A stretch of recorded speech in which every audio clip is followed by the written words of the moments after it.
Olá pessoal, bom dia, boa tarde, boa noite a todos os senhores que são inscritos no nosso canal Anotações de Processo Civil. Se você ainda não é, eu sou o professor Arthur Vieira e depois que eu concluí o meu doutorado em Direito Processual, eu resolvi me dedicar a esses veículos de comunicação para que eu pudesse transmitir aos senhores conhecimento jurídico de qualidade e de forma gratuita. Aqui eu vou pontuar o meu e-mail de contato para que eventuais interessados possam estabelecer um contato mais direto. Inclusive, nós podemos eventualmente considerar a hipótese de publicar um artigo científico em conjunto, tá certo? Bom, gostaria de pontuar também com os senhores o nosso canal no YouTube. Se você ainda não é inscrito, basta clicar no ícone do livro que fica no canto inferior do vídeo para que você se inscreva. Sugiro também que você clique no ícone do sininho para que você possa ativar as notificações dos vídeos que são constantemente disponibilizados por aqui.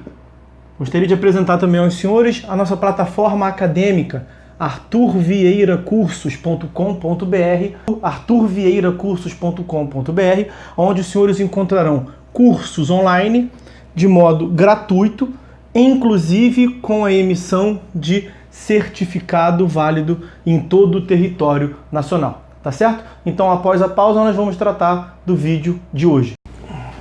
Então, meus amigos, no vídeo de hoje nós daremos prosseguimento à leitura do nosso livro Anotações de Processo Civil e nós estamos tratando do direito autônomo à prova, mais precisamente estamos falando da produção antecipada de prova. Fizemos um corte no vídeo anterior, vamos continuar nessa temática no vídeo de hoje, a partir do tópico que aparece na tela aí para os senhores, a competência, portanto, da produção antecipada de provas. Vamos a ela. Para fins de competência, sob o aspecto territorial, toma-se em conta o local em que a prova deve ser produzida, privilegiando-se a eficiência na sua produção. Alternativamente, é também competente o foro do domicílio do réu. Havendo a perspectiva de produção probatória em diversas localidades, há concorrência de foros, podendo o autor optar por qualquer deles. Caso o autor opte pelo domicílio do réu, aplicam-se as regras do artigo 46, parágrafos 1º a 4º, 53, inciso 3º, a linha A linha C do CPC. Em princípio, pode haver a incidência de cláusula de eleição de foro, como se vê do artigo 63 do CPC.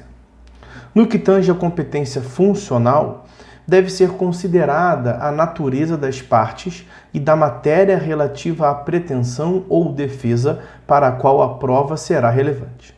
Se a produção probatória que se quer antecipar é pertinente para um atual ou potencial litígio trabalhista, a competência para a medida é da Justiça do Trabalho, artigo 114 da Constituição. Se a providência é requerida por ou em face da União, autarquia ou empresa pública federal, em princípio, a competência da Justiça Federal, inciso 1º do artigo 109 da Constituição.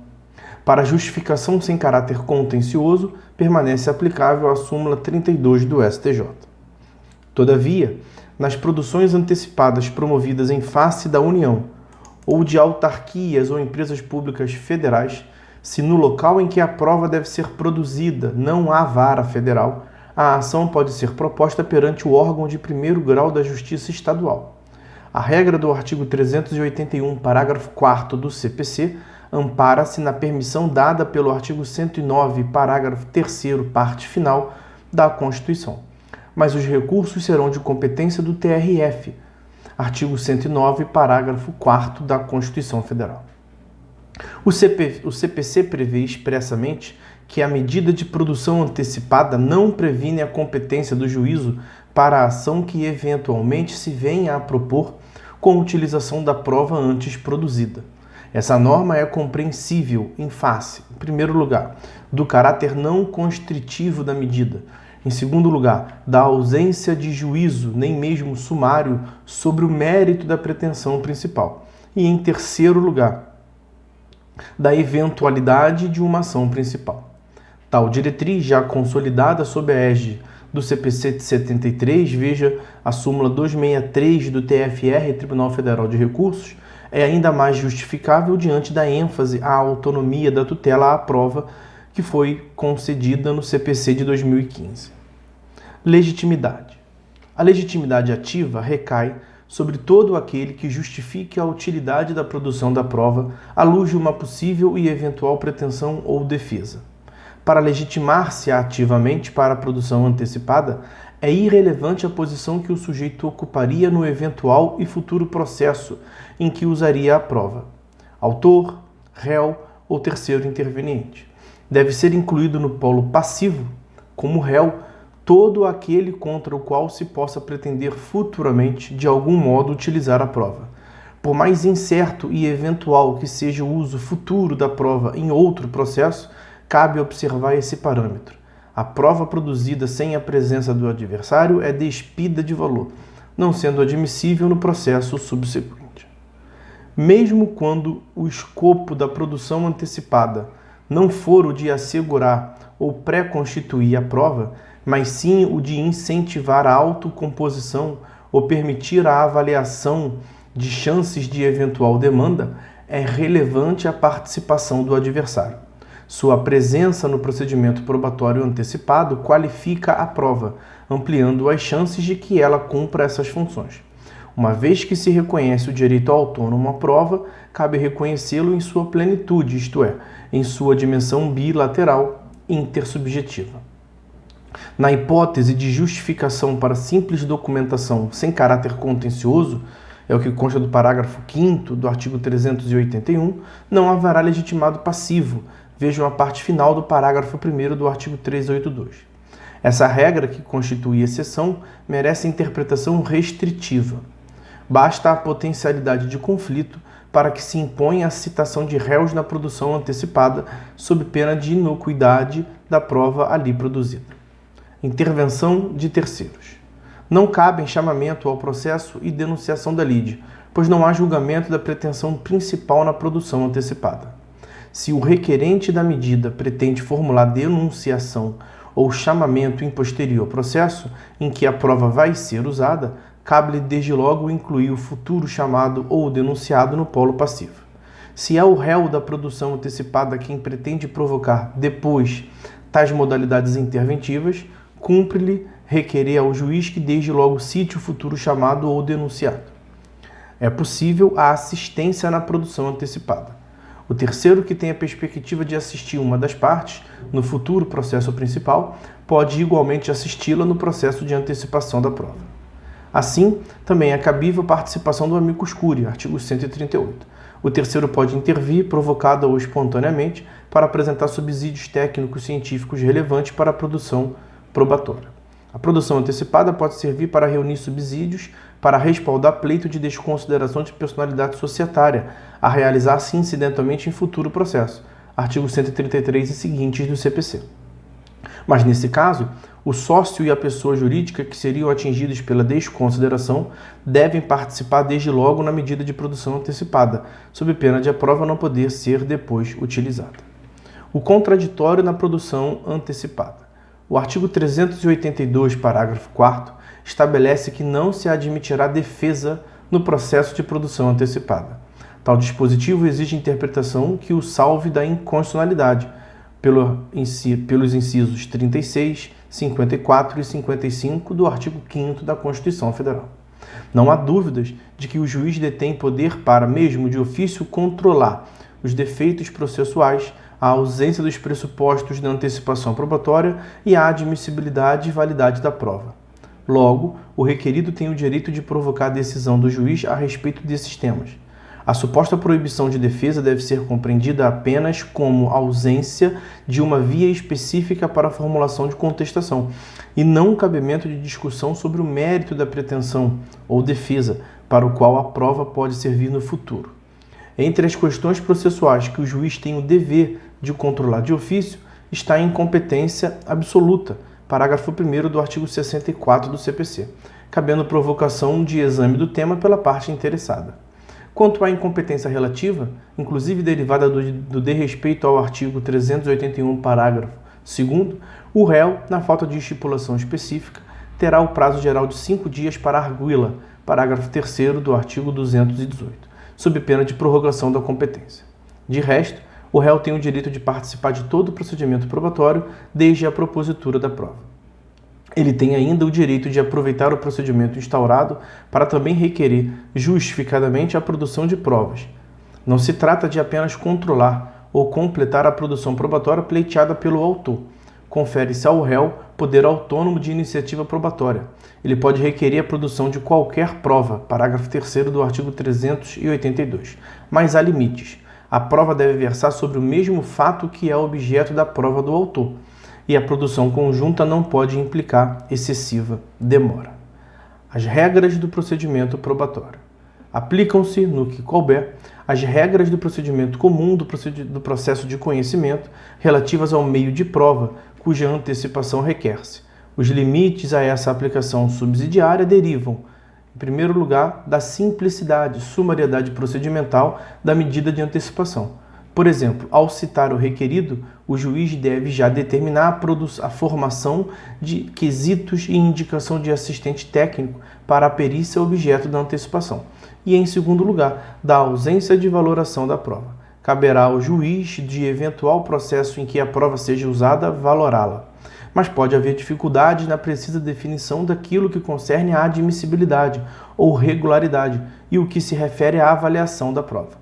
Tome-se, por exemplo, o parágrafo 4º do artigo 447. O juiz apenas admitirá a ouvida da testemunha menor, impedida ou suspeita se necessário.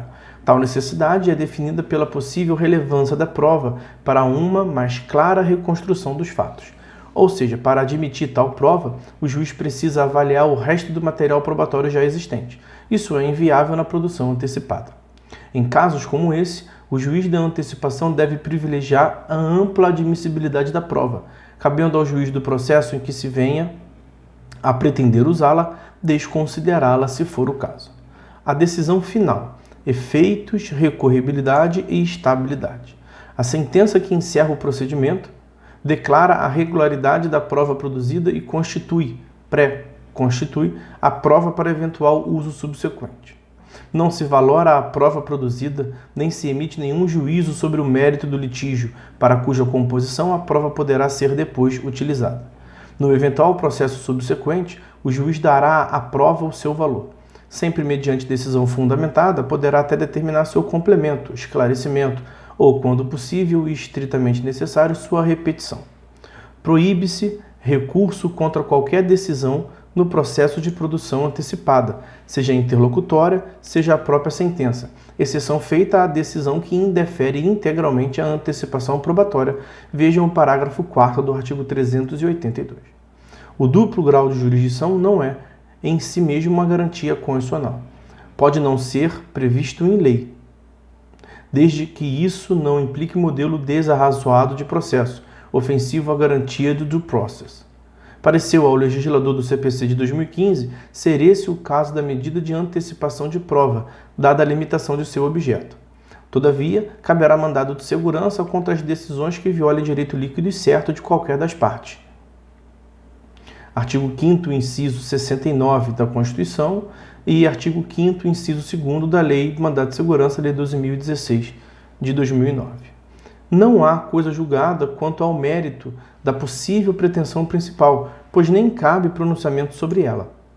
Mas também a própria regularidade da prova, atestada na sentença, é passível de revisão em futuro processo em que aquela venha a ser usada.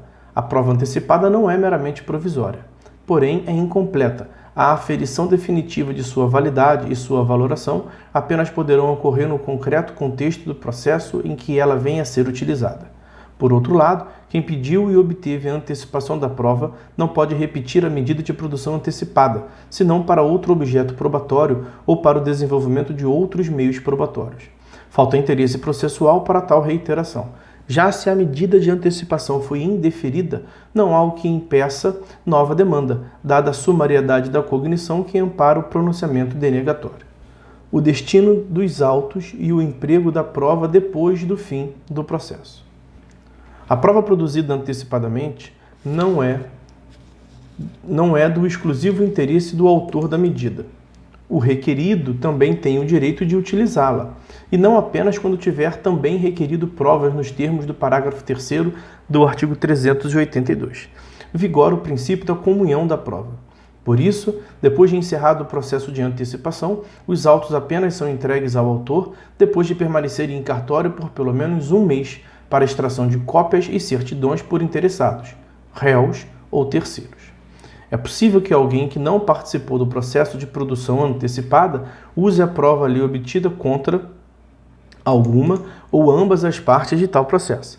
Isso é possível desde que aquele contra quem a prova vai ser utilizada tenha participado da produção probatória em regime de contraditório, mas o terceiro eventualmente pode não ter acesso aos autos da produção antecipada nos 30 dias que antecedem sua entrega ao autor. Se já tiver havido a entrega dos autos, o terceiro poderá requerer que eles sejam exibidos pelo autor da antecipação, que só se eximirá de exibi-los nas hipóteses do artigo 404 do CPC. Aliás, o mesmo direito à exibição tem um requerido na produção antecipada, se por qualquer razão deixar de obter cópias e certidões no prazo de 30 dias. Por outro lado, se o processo de antecipação da prova seguir a forma eletrônica, não há razão para não se manter no ofício judicial o arquivo eletrônico dos autos, sem prejuízo de o autor receber cópia eletrônica ou impressa destes autos. Afinal, a única razão para os autos serem entregues ao autor é diminuir o volume de material arquivado em cartório, problema que não se põe com os autos eletrônicos. Então é isso, meus amigos. A gente encerra com isso a tratativa da produção antecipada de provas. A partir do próximo vídeo nós vamos continuar na análise do direito autônomo à produção de prova, as ações probatórias autônomas, pelo que está na tela aí aparecendo para os senhores, a exibição de documentos. Então, por hora é só, fiquem todos com Deus e até a próxima.